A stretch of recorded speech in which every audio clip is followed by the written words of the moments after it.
¿Por qué algunos creen y otros no? ¿Por qué algunos se salvan y otros no?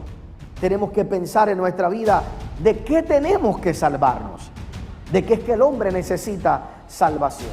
Tenemos que preguntarnos, el llamado de Dios a la salvación o a su gracia es irresistible, es algo que el hombre no puede resistir, es algo que cuando te llega tú puedes negar y puedes resistirlo, o es algo irresistible.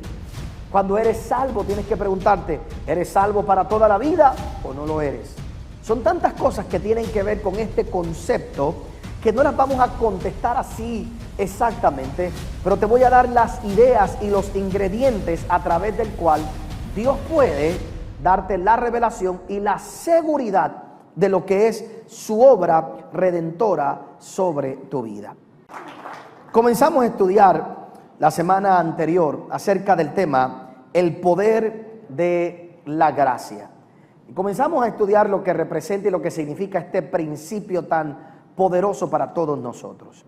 Básicamente, en los próximos días yo lo que quiero es discutir algunos conceptos a través de los cuales tú puedes entender cuál es el efecto de la gracia de Dios en tu vida. La semana anterior comenzamos a estudiar el libro de Tito. Ve conmigo allí en el Nuevo Testamento, libro de Tito, la carta a Tito, en el capítulo 2, donde el apóstol Pablo, cuando le escribe, hace una aclaración bien importante. Y en Tito capítulo 2, el verso 11, dice: porque la gracia de Dios se ha manifestado para salvación a todos los hombres, enseñándonos que renunciando a la impiedad y a los deseos mundanos, vivamos en este siglo sobria, justa y piadosamente, aguardando la esperanza bienaventurada y la manifestación gloriosa de nuestro gran Dios y Salvador Jesucristo, quien se dio a sí mismo por nosotros para redimirnos de toda iniquidad y purificar para sí un pueblo propio, celoso de buenas obras. Esto habla y exhorta y reprende con toda autoridad. Nadie te menosprecie. El apóstol está diciendo a Tito, ¿sabes qué, Tito? Tienes que predicar el poder de la gracia de Dios y su efecto en la vida de una persona.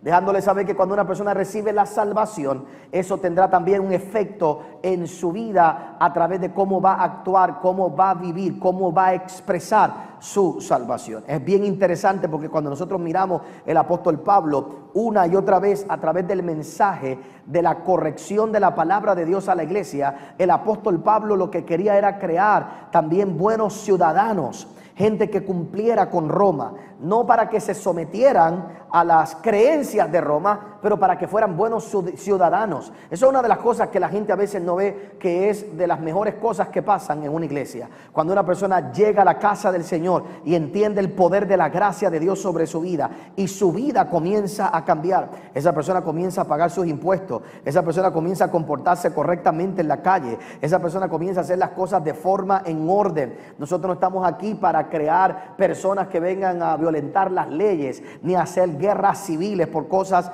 verdad, que realmente no tienen ni sentido. No estamos aquí promoviendo que gente sea rebelde al gobierno, sino que todo lo contrario, seamos buenos ciudadanos ante la ley, que podamos cumplir delante de Dios sobre todas las cosas y que la gracia de Dios se manifieste en nuestra vida y que todo el mundo lo pueda ver. Ese es el efecto de la gracia de Dios. Pero la semana pasada en particular comenzamos con algunas preguntas que vuelvo a recordar, que quiero que tengas en mente en los próximos días. Te preguntaba y la dejamos en el aire, no es que las hemos contestado una por una, pero te decía que entre muchas cosas vamos a contestar ¿cómo es que el hombre se salva? ¿Cómo es que el hombre se salva? ¿De dónde viene la fe? Es otra pregunta que tenemos que responder. ¿De dónde viene la fe para salvarnos? ¿Es algo que tú inicias o es algo que Dios inicia? ¿De dónde viene la fe para que tú mismo experimentes la salvación? Tenemos que pensar y llegar un momento a nuestra vida bajo la revelación de Dios, entender por qué algunos creen y otros no, por qué algunos se salvan y otros no. Tenemos que pensar en nuestra vida de qué tenemos que salvarnos, de qué es que el hombre necesita salvación. Tenemos que preguntarnos, ¿el llamado de Dios a la salvación o a su gracia es irresistible, es algo que el hombre no puede resistir, es algo que cuando te llega tú puedes negar y puedes resistirlo, o es algo irresistible. Cuando eres salvo tienes que preguntarte, ¿eres salvo para toda la vida o no lo eres? Son tantas cosas que tienen que ver con este concepto que no las vamos a contestar así exactamente, pero te voy a dar las ideas y los ingredientes a través del cual Dios puede darte la revelación y la seguridad de lo que es su obra redentora sobre tu vida. Y la semana pasada comenzamos con el primer concepto, muy simple pero muy poderoso, y es que la salvación es por obra divina.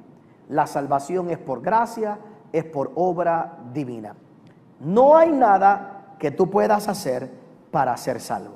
Realmente toda la salvación proviene de la obra del Espíritu Santo en tu vida, cuando tú reaccionas a ese llamado del Espíritu Santo y realizas que lo necesita. El poder de la gracia de Dios es lo que te salva, es lo que te liberta del pecado, es lo que te libra del pasado y es lo que te hace creer en esa nueva vida eterna. Por eso es que la salvación no es por lo que tú hagas, sino por lo que Él hizo en la cruz del Calvario. La salvación tú no la puedes obtener por tus actos, no es porque tú seas bueno, es porque Él murió por ti en la cruz del Calvario. No hay ningún acto religioso que tú puedas hacer, ni de bondad, que te pueda dar acceso al trono de la gracia. El acceso al trono de la gracia solo lo obtienes a través del entendimiento y de la revelación de que Cristo murió por ti en la cruz del Calvario y te dio acceso para que confiadamente te acerques a Él. La salvación no tiene nada que ver contigo, tiene que ver todo